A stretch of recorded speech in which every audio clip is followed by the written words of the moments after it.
Thank you for being a part of this special community, as we all learn to bring more compassion and peace for ourselves and to the world. Our hope is that you will find great value in the material that we've put together for you, to deepen your practice even more.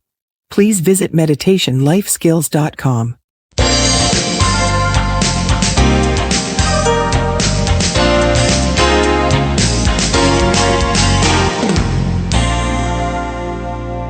Please understand that belief is the cornerstone of your life. If you believe, you will achieve. If you don't believe, it's going to be a much harder road for you.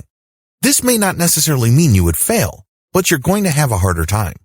You have to have your mind in the right place before you go on this journey of overcoming your anxiety. Otherwise, your mindset will sabotage you, undermine you, and constantly get in the way. Before you know it, because of your mindset, you just run out of steam. What's so important about your mindset anyway? Your mindset dictates your life.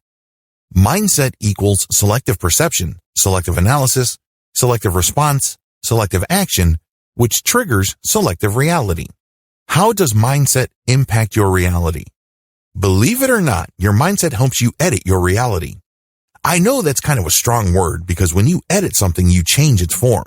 You change its direction. Eventually, you change its quality. We are all editors of our own personal realities. Just because most of us don't step up to this responsibility and take full ownership of it, it doesn't make this fact go away. All of us have this capability.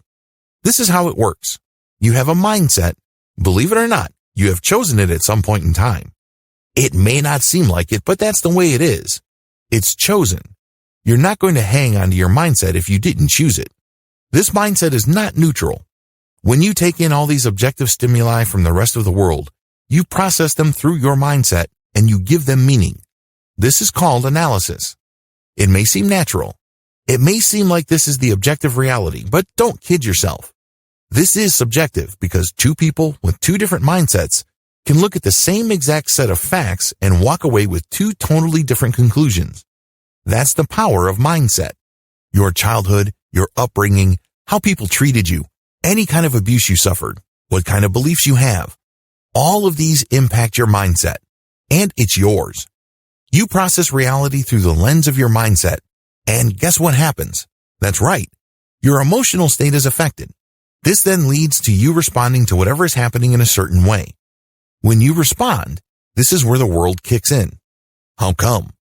Well, when you take an action, there are consequences. For every action, there is a reaction. Reality works that way. This is why when you adopt a certain mindset, whether you're conscious about it or not, you eventually end up with a certain reality. And it's all a choice. Until and unless you take full ownership of this, then you will continue to be the person who keeps asking, what happened? Instead of the person who makes things happen. Your life is the product of your mindset. You have to take responsibility of your life. The fact that you are under a tremendous amount of anxiety and you're feeling guilty over certain things or you feel ashamed of certain things is because, ultimately, of your choices. Now, please understand, I'm not blaming the victim here. Maybe somebody did sexually abuse you. Maybe you were the victim of a crime. Maybe other people had it in for you and did you harm. But that's not the point. The point is, how you responded to those events is your responsibility because the same traumatic thing can happen to two totally different people and they can have two totally different responses. I know this is a simplification, but this is the truth.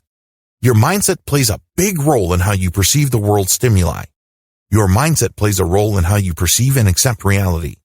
You have to take ownership of this.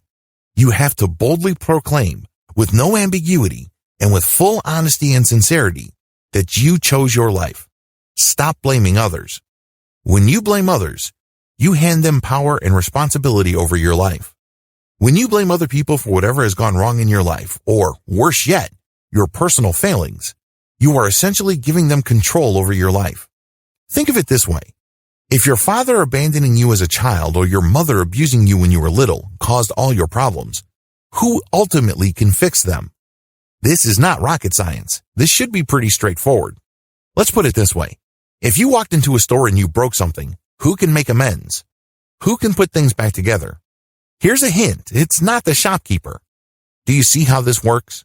Since other people that you continue to blame to this day broke your life, then it logically follows that they are the only ones that can fix your life. They broke it in the first place, so they can fix it. Here's the problem. Those people are already living their lives, or they're dead. They're gone. However you want to slice and dice it, they're out of your life. They've moved on. Continuing to wait for them to make a cameo appearance back in your life to put things together is simply just setting yourself up for failure. This is what happens when you blame other people. You're constantly saying, I'm not responsible because this person did that at that time, or this situation happened to me. Well, this is the most powerless thing you can ever do to yourself, because you are putting the solution to whatever is wrong with your life in the hands of people or situations that you cannot control. It's bad enough trying to change yourself. Can you imagine trying to change other people? Can you imagine trying to talk them into coming back into your life and repairing your life? Fat chance. They've moved on. They've changed. You have to take responsibility. You have to take ownership. You have to take the initiative. I know it hurts because it's so unfair. But guess what? Life is unfair. You have to make that step. You have to take ownership of your life by saying, it may not be my fault that this happened, but it is my responsibility to myself that I accept how I process this information. In other words, you stop blaming others and you take full ownership and responsibility over what's going on with your life.